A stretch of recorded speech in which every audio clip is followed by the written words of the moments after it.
Graça e paz. Hoje nós vamos falar de um tema chamado Mananciais de Águas Vivas. Quero ler um texto que está aqui em João 7, versículo 37 e o 38, que diz assim: E no último dia, o grande dia da festa, Jesus pôs-se em pé e clamou, dizendo: Se alguém tem sede, venha a mim e beba. Quem crê em mim, como diz as Escrituras, rios de água viva correrão do seu interior. Qual que era o contexto aqui? Era a festa dos tabernáculos. E a festa do tabernáculo, ela tinha 3 sentidos. O primeiro sentido dessa festa, ela era histórica. Essa festa era o seguinte: os judeus, os israelitas, eles iam todos para o templo, todos para Jerusalém, os que moravam, na circunvizinhança ali, e aqueles que já moravam em Jerusalém, saíam das suas casas e montavam tendas, cabanas. Algumas bíblias falam festa das cabanas, festa dos tabernáculos, mas está falando sobre essa questão histórica. Por quê? Porque enquanto eles estavam no deserto, eles viveram em tendas, eles viveram nessas cabanas. Então, 7 dias, durante o ano, 7 dias no ano, era comemorada essa festa, no 7º mês. E aí, essa festa, ela também tinha um sentido agrícola. Era o festival de agradecimento a Deus pelas colheitas. Era uma festa muito alegre, muito alegre. E ela também tinha um terceiro sentido, que era um sentido messiânico. Ela apontava para Jesus. Como todas as outras festas, Como quase tudo no Velho Testamento. Quando a gente olha para tabernáculo, aponta para Jesus. Quando você olha para a rocha, aponta para Jesus. Quando você olha para os sacrifícios, todos eles apontam para Jesus. Então, todas as festas apontam para Jesus. E a festa do tabernáculo, então, era uma festa, que era o povo se reunia ali nas cabanas, dormiam nas cabanas, faziam suas refeições ali. E era 7 dias de muita festa, principalmente o 1º e o 7º dia. E eles também, eles pegavam folhas de palmeiras, folhas de tamareira, folhas de cedro, de murta, e para lembrar, as colheitas. E qual que era o ritual? Havia um ritual nessa festa. Durante a festa, toda manhã, o sumo sacerdote, ele pegava um jarro de ouro, ia até a fonte de Siloé, e era uma procissão. Ele saía e o povo saía atrás dele, cantando, orando e profetizando o quê? Chuva. Porque Jerusalém, Israel, ele está no meio de um deserto. Hoje nós sabemos, que eles dessalinizam, ali a água do mar. 70% da água que eles usam é a água do mar. E eles então, o que eles mais pedem, o quê? Era chuva. E o que acontecia? Então o sumo sacerdote, ele ia com esse jarro todos os dias, Durante esses 7 dias pela manhã, ele ia uma vez no dia pela manhã, enchia o jarro de água, voltava com esse jarro cheio de água e derramava essa água ao redor do altar, do holocausto. E durante essas 7 festas eram oferecidas muitas ofertas. Eram oferecidas, ofertas de bode, de carneiro, de cordeiro. Eu anotei vários, 70 bois, 98 cordeiros, 14 carneiros, 7 bodes, durante esses 7 dias, tá? Não era tudo no mesmo dia, não. Mas todo dia ali, aquela água, então, ela era derramada ali, e havia sangue, porque havia sangue sido aspergido ali sobre o altar, ao redor do altar, e então havia nele sangue, e aquela água se misturava com o sangue. Isso também era um ato profético, lembrando o sacrifício que Elias fez no Monte Carmelo. Porque no Monte Carmelo Elias fez o sacrifício, cortou ali o holocausto, reparou o altar, cortou o holocausto, colocou sobre a lenha e depois ele deitou a água. E nós sabemos que essa água também se misturou ali com o sangue daquele cordeiro ali que foi imolado. E depois de tudo isso acontecer, Israel, né, ela estava vindo de 3 anos e meio de seca. Depois que acontece esse sacrifício no Monte Carmelo e Elias começa a orar, nós vemos que vem uma grande chuva. Vem uma grande chuva. Então o povo, eles faziam esse ato. Era um ato também profético. Cantando, né, trombetas sendo tocadas. E era muita alegria ali. E no 7º dia, era o dia mais importante. Porque no 7º dia, o sacerdote não fazia isso somente uma vez. Ele fazia isso 7 vezes. Nos lembra também a questão da muralha de Jericó. Que durante, 6 dias eles caminharam uma vez ao redor da muralha. No 7º dia eles caminharam 7 vezes. E depois da 7ª vez eles tocaram, ali as buzinas e as muralhas ruíram. Então era um ato profético que eles faziam ali na festa dos tabernáculos para que houvesse o quê? Chuva. E eles relembravam deles ali no deserto. E o que aconteceu no deserto? No deserto não houve chuva, mas eles também não tiveram necessidade de água, porque a água saía da rocha. E a rocha quem é? Jesus. Por isso que essa festa também, ela tem um sentido messiânico, Ela aponta para Jesus. E aí nesse grande dia, quando o povo está fazendo todo esse ritual, por chuva, por águas, Jesus vai no meio deles e diz assim: e no último dia, o grande dia da festa, porque nesse dia era feito esse ritual 7 vezes, essa procissão, essa cantoria, tudo. E fala assim: pôs-se Jesus em pé e clamou dizendo: se alguém tem sede, venha a mim e beba. Irmãos, nós vemos 2 situações, voltando aqui, só um pouquinho no vídeo, Procedendo ao assunto aqui. Nós vimos o quê? O templo, quando o sacerdote jogava a água se misturava com sangue. E a água saía do templo e ia descendo pelas ruas. E a mesma coisa, o que nós vemos? Ezequiel 47, do 1 até o 13, começa a falar, Ezequiel vê a água saindo de quê? Do templo. E as águas, por onde elas passavam, havia o quê? Vida. Vida. Também nos remete a essas águas nos remete também a esse texto. E lá em Zacarias, eu quero ler esse texto aqui antes de entrar, no manancial de águas vivas, que é Jesus. E nós também, porque ele nos faz esse manancial de água viva.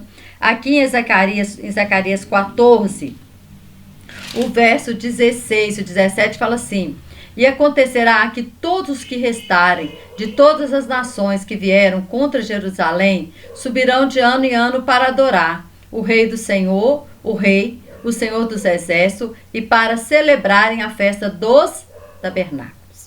E acontecerá que se alguma das famílias da terra não subir a Jerusalém para adorar o Rei, o Senhor dos Exércitos, não virá sobre ela a chuva. Então o povo sabia desse texto. E o povo ia para Jerusalém. E o povo ia mesmo para adorar o Senhor e clamar por chuva. E aí, quando eles estão ali clamando por chuva, Jesus disse: eu sou a fonte da água. Eu.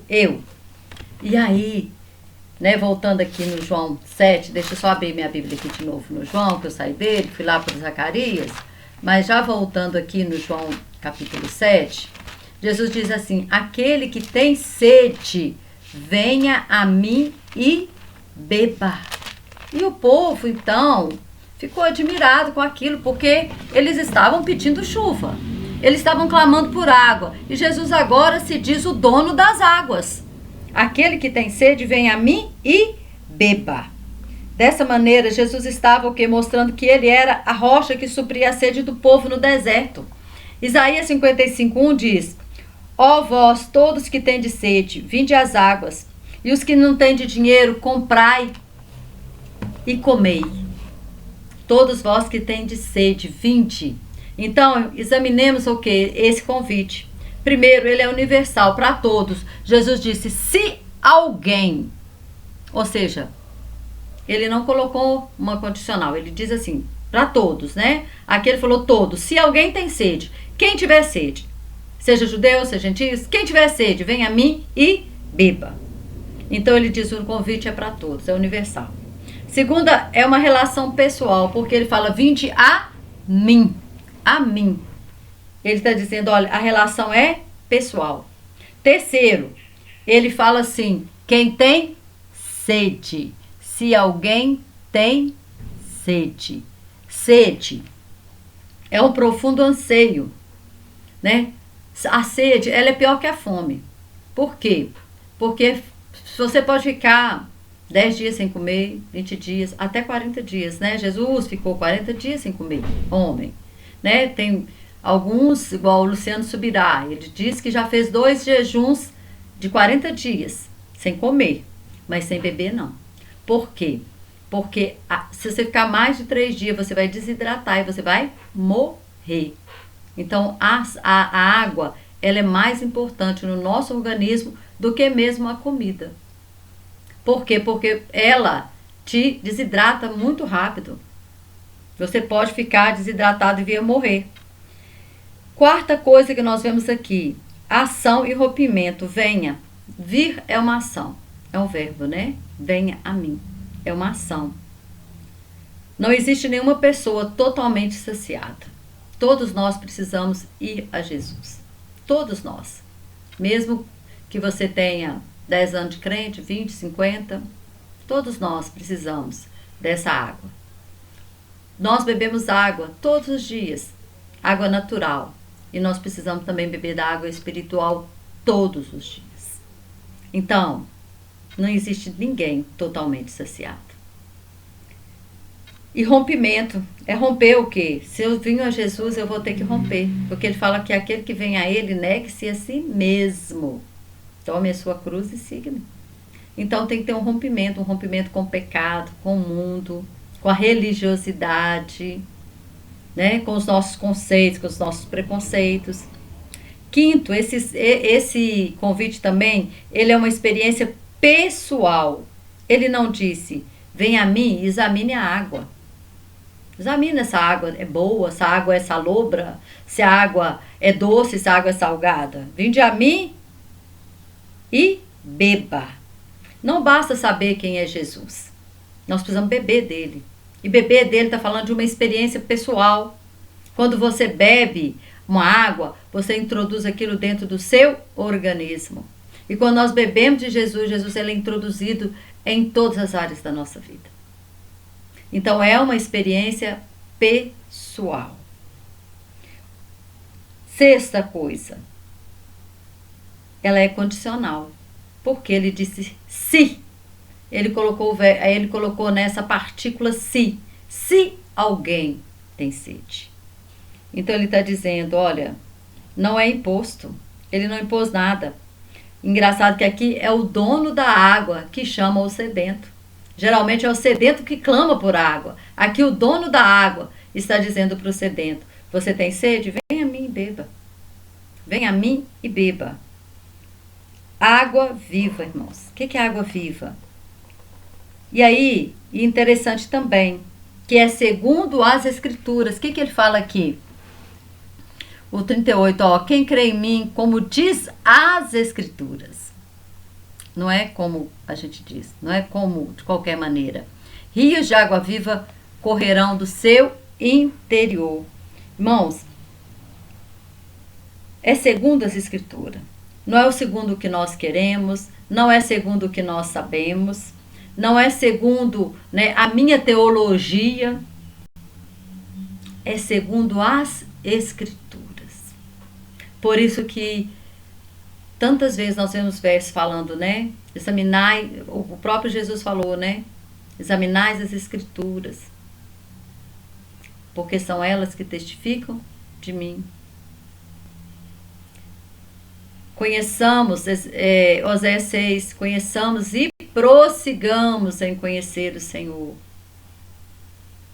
É algo dinâmico, não são águas paradas, não são águas rotas, não é um poço de água que a água fica ali estagnada. A água estagnada, ela pode apodrecer, mas aí está falando de água viva, água corrente, que corre. Está falando que do seu interior fluirão rios, rios, rios de água viva. E rios é para abençoar alguém. É uma fonte de bênção para outras pessoas. Ele está dizendo que você vai beber dele. Mas as águas não vão ficar estagnadas dentro de você. Ele está dizendo que você vai beber dele.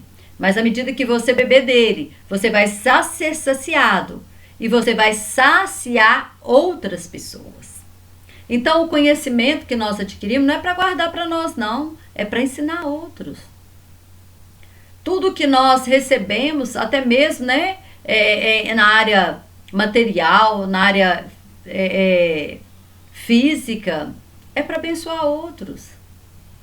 Nós temos que entender que tudo que nós temos não é nosso, nós somos apenas mordomos. Então tudo é para abençoar outros. Então nós sempre temos que entender que a nossa vida, nós temos que ser um manancial de águas vivas. As pessoas têm que vir até você. Se as pessoas estão sedentas, elas vão receber. Talvez a pessoa chegue até você sedenta de uma palavra de encorajamento. Você tem que ter aquela palavra de encorajamento.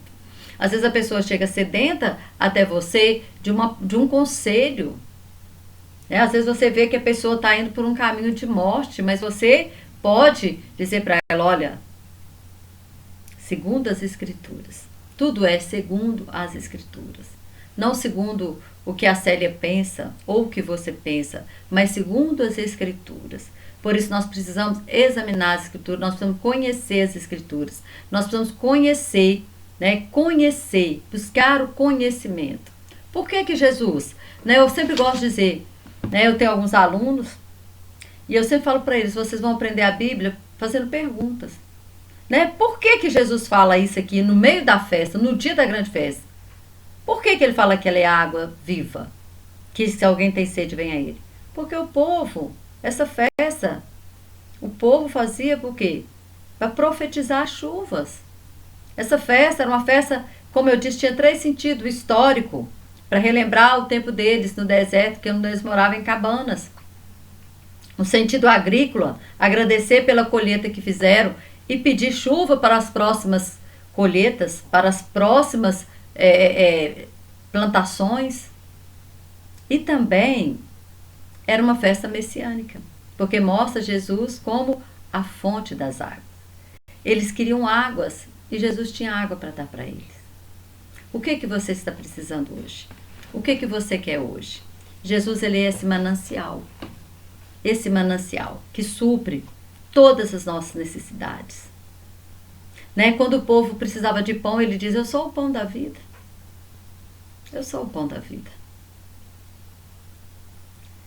Quando ele diz, quando o povo está clamando por chuva, eu sou a água. O que é que você está precisando? Jesus é o que você precisa hoje. Ele pode suprir todas as tuas necessidades. Seja elas emocionais, espirituais, materiais. Seja qual for a necessidade, ele pode suprir. Mas você precisa vir. O convite é para vir. Venha a mim. Você precisa ir até ele. Mas não é imposto. Não é. É condicional. É se você quiser. É se você quiser. E também depende de uma ação sua. Ir até Jesus. Vir até Jesus. Ele te chama. Seja você, crente ou não, ele te chama. Ele está te chamando. E esse convite é para todos, independente de qualquer situação. Ele está te chamando para que você possa se ser saciado de águas vivas e se tornar um manancial a jorrar vida em outras pessoas, na vida de outras pessoas. Espero, que esse vídeo possa ter acrescentado algum conhecimento, alguma riqueza espiritual na sua vida. E que você possa ser saciado do Senhor. e saciar outros, aqueles que têm sede. Amém? Que Deus continue te abençoando poderosamente, em nome de Jesus.